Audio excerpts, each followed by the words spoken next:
on page 38 of the chapter, she has this. It says the point is when you are on the path, all right, when you use the word path, the journey of life, your pilgrimage, keep going and see where it takes you. So when you're living life, keep going and see where it takes you. And that's important. I'll tell you, I say it severally when I discuss things like this. I grew up a person that was anxious because I always wanted to get things right. And when I see that something is not working for me, I quickly jump out of it looking for the right part.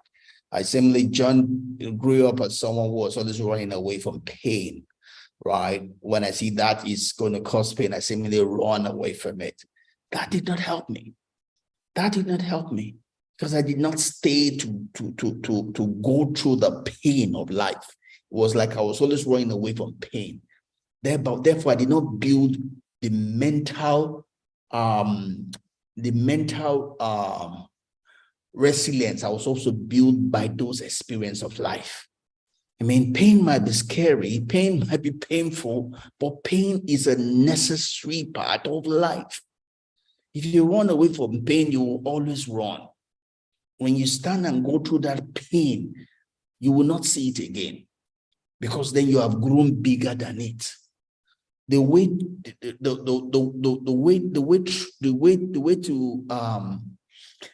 of life is a way of going through, not running away. You face your demons. You face the giants that is standing against you and overcome it. Because the demon you run away, you always run away from. The giant you run away from, you always run away from. But when you face it and go through that encounter, you don't have to face it again because you have become better and bigger than it. Do you understand what I said, Kevin? Yes, I understand, sir. You agree? Yes. The best way to confront the situation is not to run away from it, it's to face it. Is to face it. Yeah. So that tells you you're seeing a bit of why I do what I do, why I make the decisions I make, right? Right. Yes. Yeah. So you have to face life. You have to face life. Take the pain. If there is pain there, if it kills you, you're only going to die once. If it doesn't kill you, you become better, you become stronger, and you become a better person, right? You can change course if necessary. Obviously, as we learn, we'll do things better. We're not, all of this is not talking about we should be stupid, go and stand in the middle of the highway, but we're talking about making the best of what you know, as you go along the way, right? So it's going through life and learning along the way, doing things better, just like we talked about Thomas Edison, where we talk about he did the experiment 1,000 times before he got the bulb. He wasn't doing the same thing each time. He was always tweaking, correcting. Oh, this didn't work. Oh, why didn't it work? What can we do better? It was tweaking it. It wasn't the same thing he was doing 1,000 times. He was learning from every failure. He was learning from every failure. Life is not about doing the same thing all the time. You must learn from every failure. If you don't learn from the failure, you're stupid. You fail, but you learn from it. You don't do the same thing over and over again. From every failure, you learn and do better. That's the only way your journey will make sense, right? The other part in page 38, it says, no one is bigger than the game. None of us is bigger than the game. None of us is bigger than life. None of us is bigger than nature. None of us is bigger than the universe, right? None of us is bigger than God. When we use the word nature, universe, we're really talking about God, right? Because God is the one that set everything in place, right? But it's a word that is probably easier for some people rather than talking about God all the time, right? But God set nature into place. God set the universe into place. They are set up with boundaries, conditions, right? They are laws. We call them natural laws, right? And you're not natural laws are like judgment or law is blind, is neutral. It has specific things that you must do for it to work for you. If you don't do those things, it won't work for you, right? You're not bigger than it. You have to submit to the law of nature. You have to submit to the way the universe is set up. You have to submit to the way nature is set up. You have to submit to the way God has set things to be. God is not going to submit to you. Nature won't submit to you. The universe won't submit to you. The natural laws won't submit to you. You submit to them, right? So when we say that you are not bigger than the game, that's what we mean, right? You have to let life play out. You have to trust the way God has set things to be, right? And when you set it and set your way along with them, they will work for you. They will help you. They will lift you up. They will fight your battles.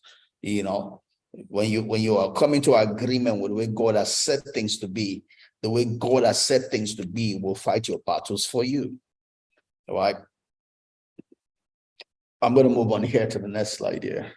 And so going on to page 39 of the book, Bethany wrote, I don't make decisions because of money, or only based on money. She's just talking about the way she makes decisions. She was talking about she had made some money and the different things she could have done with the money,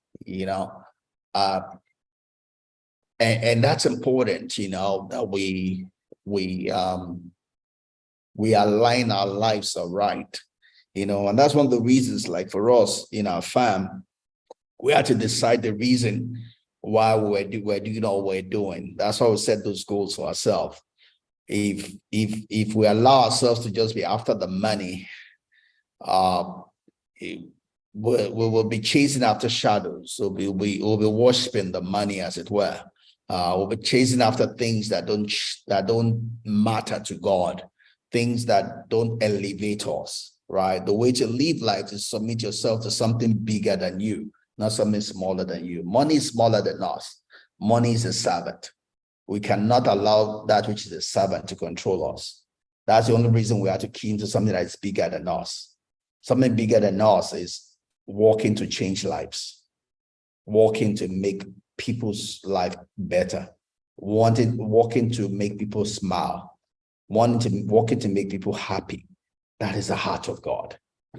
That's the reason why we have an NGO. That's the reason why we set those targets for ourselves, because we want to be submitted to something bigger than us, not something smaller than us. We don't work for money. We work for the things money can do, not for money, but the things money can do, not for money, but the things money can do, right? Are we together on that? Yes, sir. Any question for me on that?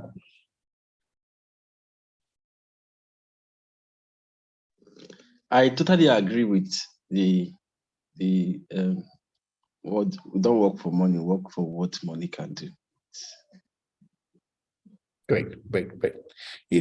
That's what Bethany was pretty much highlighting, talking about that we make decisions around idea, right? Your a purpose, an intent, not around because I have money, so I'm intoxicated by money.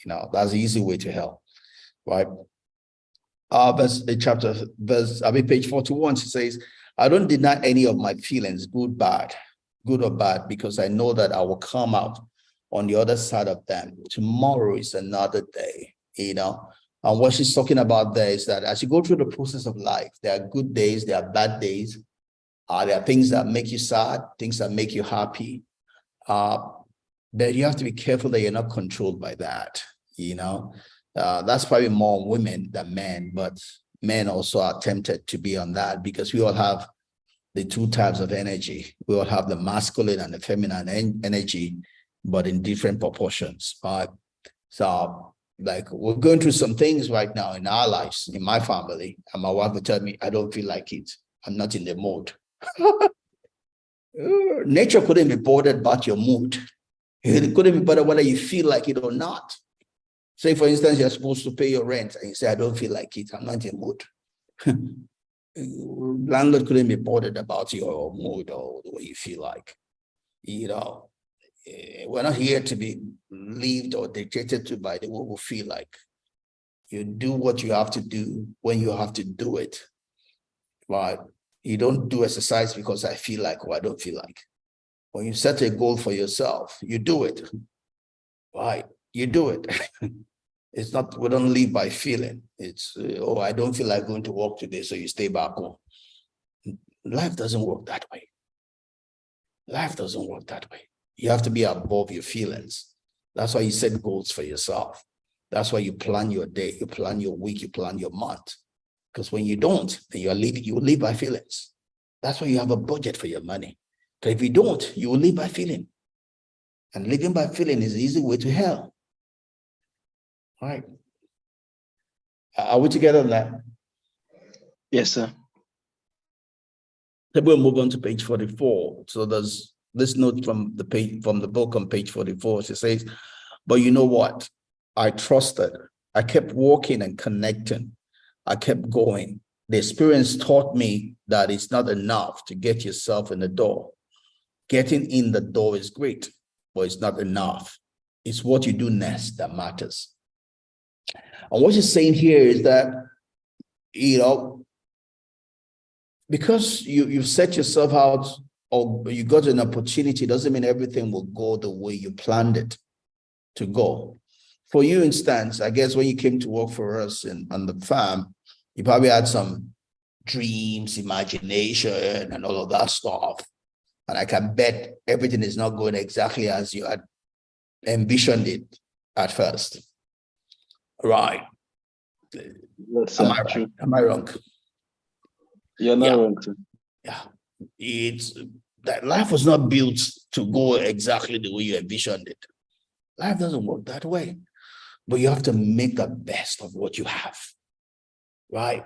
When you have an opportunity, it will not necessarily dance or your daydream, but you have to live, make the best of what you see. Everybody goes into marriage and they're all thinking, oh, we're going to have sex every day. Oh, every weekend, we're just going to stay at home, have sex.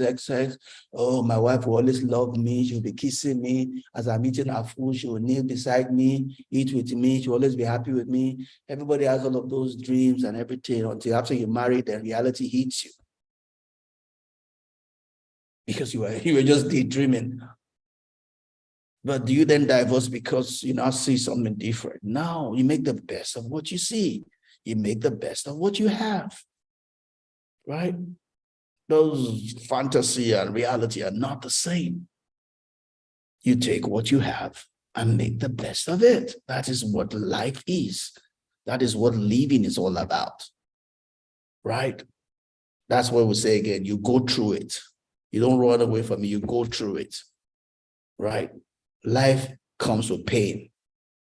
That is an essential part of life. Because if there were no pain, you'll be dead. You will not be able to evolve. Evolution is because there is pain. You grow with pain. You don't grow with ease. Right? So yeah, you things in Nestle fall. But that's the way it's supposed to be. Because if you fell into the way you wanted it, then you're probably still dreaming. You need to pinch yourself. You're in fantasy land. Life does not work that way. Tell you the truth also, if you remember, when I was out in Houston and I bought the land and everything, remember all the things I wanted to do. I wanted to build a chapel. I wanted to build a library. I wanted to do this and that. You still remember all of those things I used to talk about? Yes, sir. Yeah. Well, the first time I came out there and I saw the thing, that was reality. So I had to take all my fantasy dream and put it against reality, then come to put my foot on the ground. That is reality. I have to then make the best of what I have. One is what I was dreaming when I had not seen the whole place. Now I've seen the whole place. It's good to have all of those dreams, but I have to then wake up and bring it down, scale it down to the reality on the ground. Maybe someday we'll still have the chapel. Maybe someday we'll still get the library. Maybe someday we'll still do all of that. But it takes time to do that. It costs money, right? And we only have so much money. So we have to then prioritize what is most important thing to do now. And God blesses us. Maybe those days will still come, but they cannot come right now because they are not priority. Right? True, sir. So you see, you're not alone. I also had dreams that have not come to pass. I'm living with the reality of making the best of what we have, right?